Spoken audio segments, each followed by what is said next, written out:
Yo, what is good YouTube? I am Richie Kim, and today I'm going to be bringing you all the performance review on the Nike KD Trey VIII. Before we get started, if you all enjoy sneaker content just like this, do me a favor, hit that subscribe button down below. But anyways, let's get right into it. As always, starting off with the traction, the KD Trey VIII features a modified herringbone traction pattern. It's the exact same traction pattern as the KD Trey VII. So what you're gonna get is really good traction.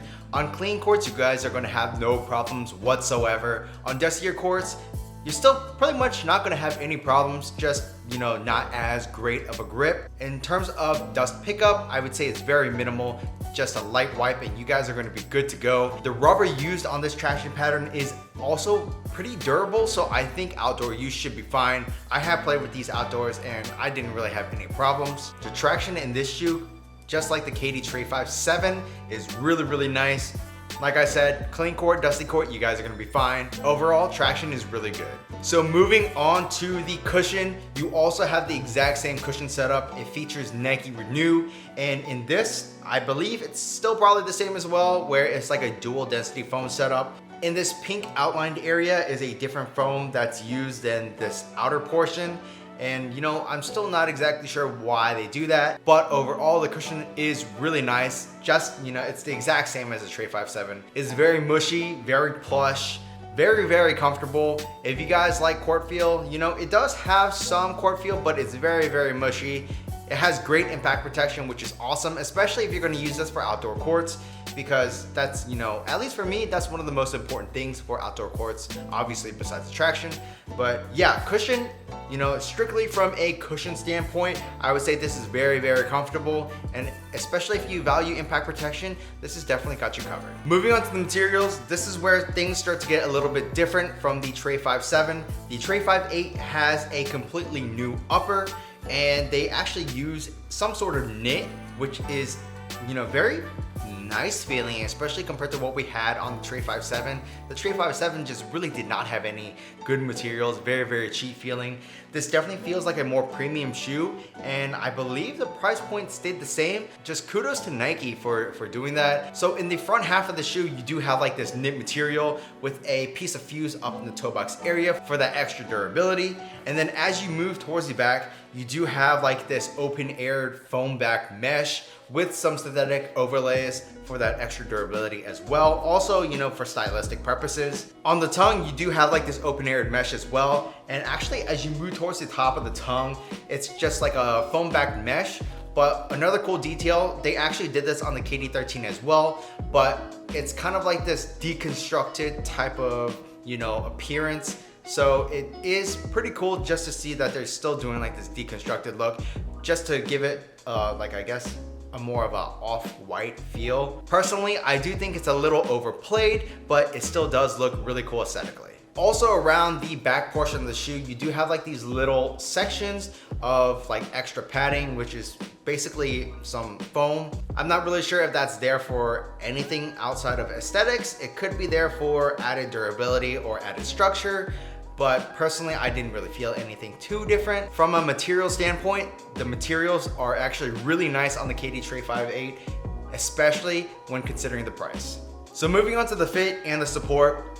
The fit is the exact same as the KD Trey VII. It is a little bit narrow, so if you guys are wide footers, try it on in stores if you can, but if you can't, I'd say go up a half size. In terms of length, I'd say it's just slightly long, as it is with pretty much every other KD model. I would say there is a slight little, dead space up in the toe box area, kind of where the tongue meets the materials of the shoe. You can kind of see it right here. There's like a little bubble, but honestly, it's not too big of a deal for me. Definitely not a deal breaker at all.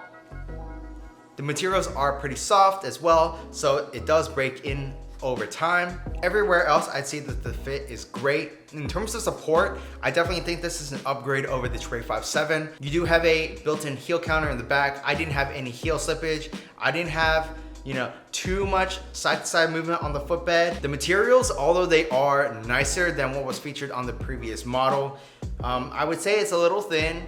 And you know, at times I could definitely feel my foot rolling over the footbed, just like the KD Trey 5.7, but definitely not as much. In terms of other support features, I didn't have, you know, any torsional rigidity or stability problems. Like, you can't really turn the shoe. I'm not sure if there's a built-in internal like shank plate or anything, but whatever they're doing is perfectly fine. The only problem with the support, like I mentioned, is that slight rolling over the footbed, especially on those really hard crosses. So if you all like to put a lot of torque on your shoes, you probably will feel your foot slide over the footbed a little bit, but you know, like I mentioned, definitely not as much as the KD Trey 5.7. If you guys didn't have that problem in the Trey 5.7, I don't think you'll be having that issue in the Trey 5.8. The KD Trey 5.8 retails for, I believe, what is $90, which is the same price as last year's model. And for that price point, you know, I definitely say this is a really nice shoe. You're getting really, really good cushion. Strictly from a cushion standpoint, this feels really, really comfortable. You know, I would prefer more bounce and more court feel, just so I can feel really fast on my feet. But this is, you know, definitely one of the more comfortable cushion setups out there. The thing about this though is I do believe, because of like how mushy it is, it will bottom out faster than other cushion setups, but that's just, you know, the price you pay for having this type of cushion. Materials, definitely an upgrade from the previous model. I really like the materials that they use on the shoe. And then, you know, when it comes to traction, like this traction is really, really nice. So for 90 bucks, I definitely think you're getting a bang for your buck shoe. Even though this is a budget model, I don't think it feels budget at all. So yeah, if you all wanted to pick up a pair of these, I would highly recommend it. You know, just be careful. Like I mentioned, if you guys had problems with support in terms of like rolling over the footbed in Trey 5.7, be careful, because you may experience that in the Trey 5.8, just not as much. That's pretty much it for this performance review. If you all like this video, do me a favor and hit that subscribe button down below, and also smash that like button, as it really does help me out. While you guys are at it, check out this video on my left and on my right, and that's pretty much it. Until next time, peace.